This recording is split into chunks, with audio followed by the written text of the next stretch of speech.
Good morning student.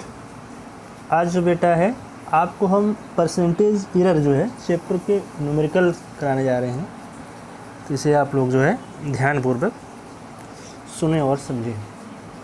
Question number first है कि vernier callipers की अल्पतमांक 0.01 सेंटीमीटर है। इसकी सहायता से किसी छड़ की लंबाई 2.50 सेंटीमीटर मापी जाती है। मापन में अधिकतम संभावित प्रतिशत त्रुटि क्या होगी? The least count of vernier callipers is 0.01 centimetre.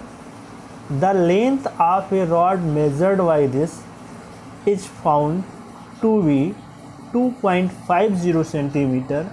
What will be the maximum possible percentage error in this measurement?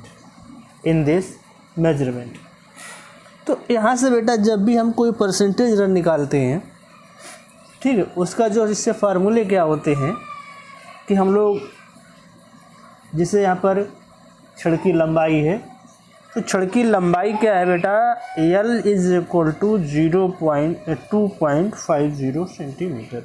ये उसकी एक्चुअल लेंथ दी गई, तो उसकी बेटा हमने गिवन डेट में लिखी कि छड़ की लंबाई कितनी है? 2.50 सेंटीमीटर।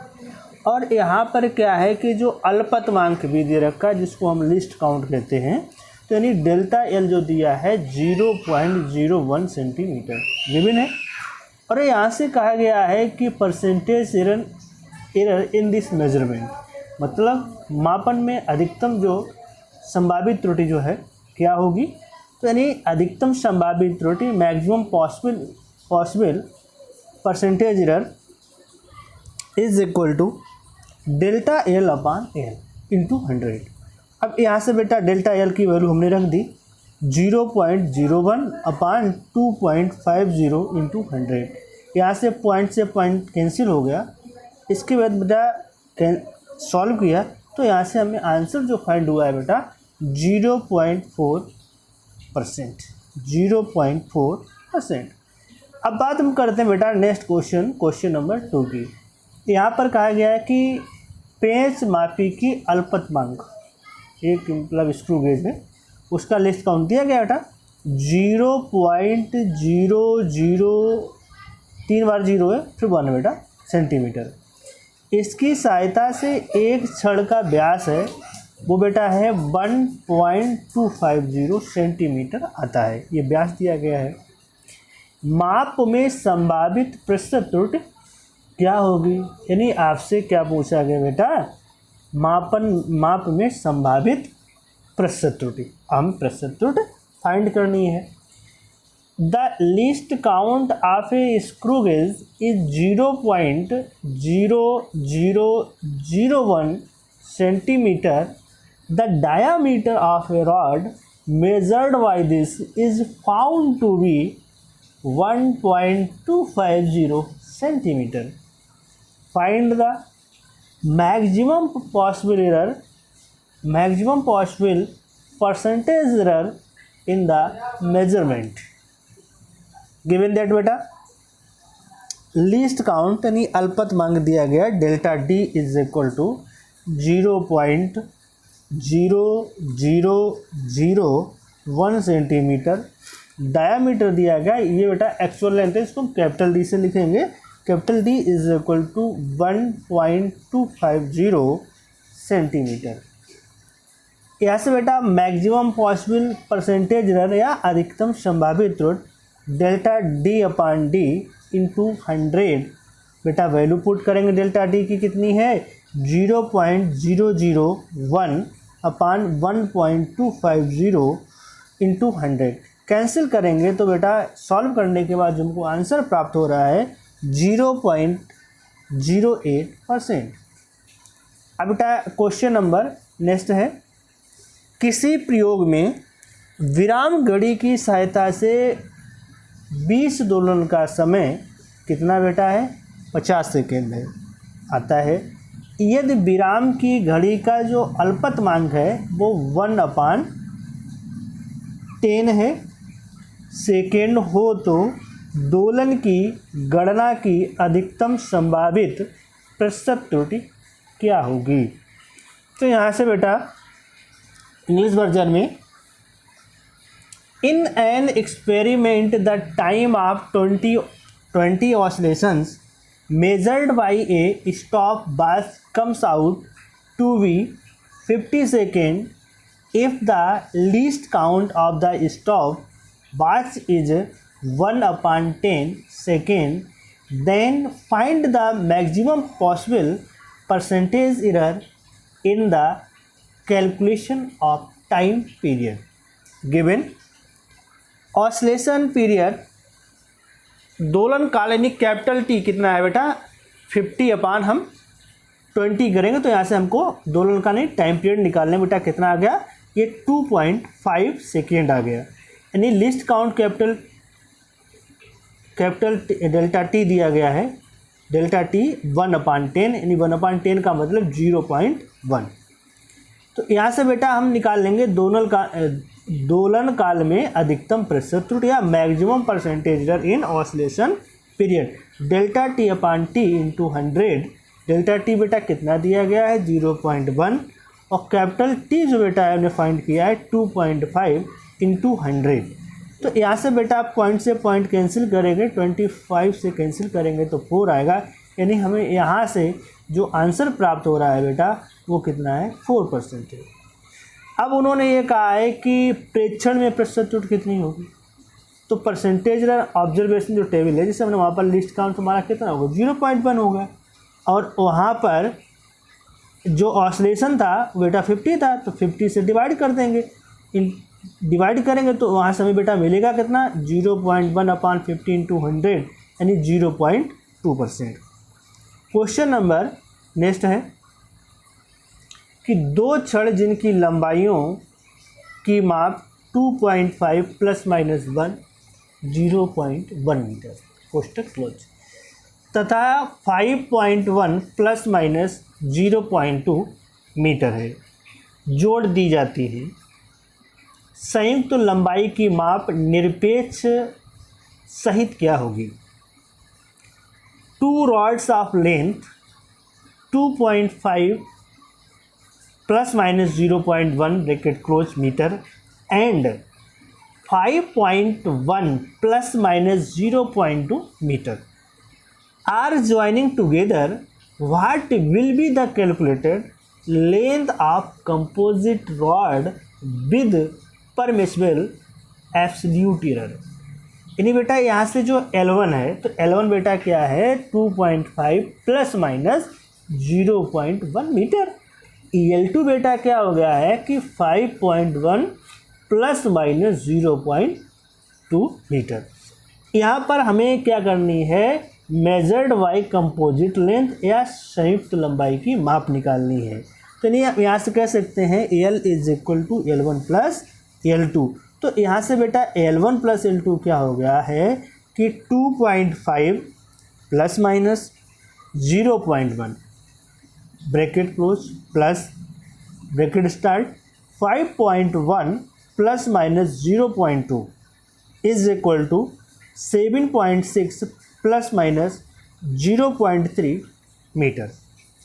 अब बेटा यहाँ से जो हमारा आंसर आया यानी L = 7.6 ± 0.3।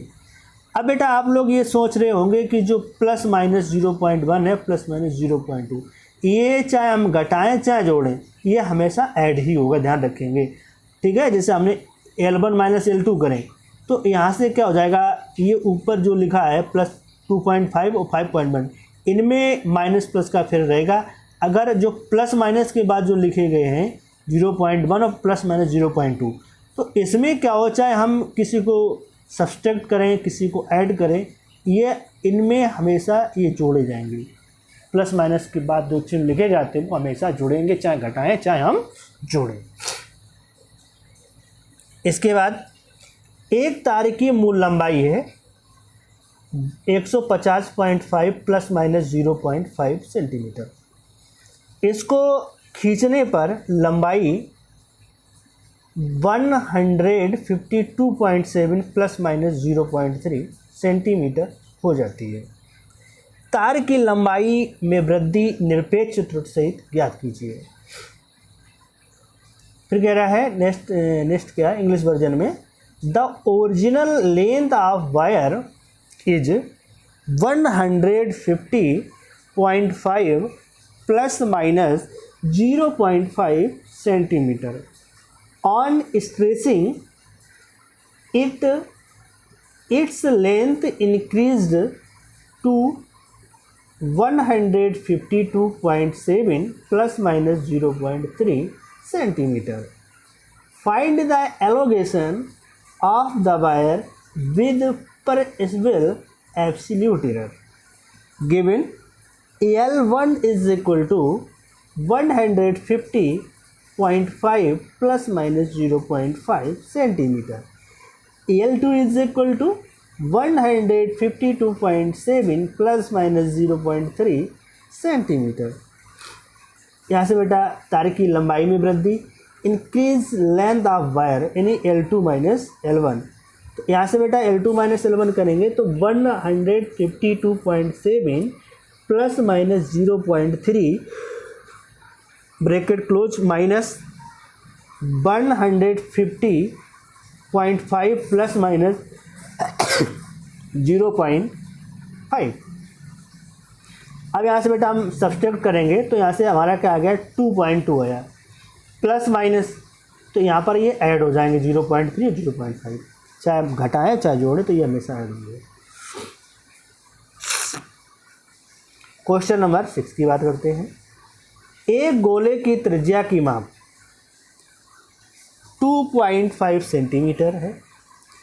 फर्स्ट पार्ट, इस माप में अधिकतम संभाव्य त्रुटि क्या होगी? इसके पृष्ठीय क्षेत्रफल तथा आयतन की गणना में प्रतिशत त्रुटि क्या होगी? यहाँ पर पृष्ठीय क्षेत्रफल और आयतन में की गणना में प्रतिशत त्रुटि पूछी गई आपसे। The measurement of radius of sphere is 2.5 centimetre. First part है the maximum possible error in this measurement. Second part है find the percentage error in the calculation its surface area and volume. Given R is equal to 2.5 centimetre, delta R is equal to 0.1 centimetre. R में अधिकतम प्रतिशत त्रुटि delta R upon R into 100, 0.1 upon 2.5 into 100। Point से point किया बेटा 25 cancel किया यानी 4 आया यानी 4%। गोले का क्षेत्रफल यानी area of sphere a is equal to 4 pi R square. 4 pi बेटा ऐसे निगलेक्ट कर देंगे तो ए इज इक्वल टू क्या हो गया बेटा R स्क्वायर। तो इसको हम परसेंटेज एरर के रूप में कैसे लिखेंगे? Delta A upon A into 100, R square है तो बेटा इसको कैसे लिखेंगे? 2 delta R upon R into 100। बेटा यहाँ पर क्या है 2 delta R upon R into 100, ये बेटा कितना है आपका 4%। तो यहाँ पर क्या करेंगे 2 इंटू 4 कितना आंसर आ गया 8 आ गया। अब यहाँ पर बात कही जा रही है आपसे गोले का आयतन, यानी गोले का आयतन निकालना है। जो गोले का आयतन का फार्मूला बेटा क्या है 4/3 पाई R क्यूब। यानी 4/3 पाई ये आपका न्यूमेरिकल वैल्यू है, इसको हम नेगलेक्ट कर देंगे तो यहाँ से हमारा क्या हो जाएगा परसेंटेज एरर के रूप में delta B upon B into 100 is equal to 3 delta R upon R into 100। अब देखिए बेटा जो delta R upon R into 100 है ये हम निकाल चुके हैं बेटा, ये कितना है 4 यानी 4%।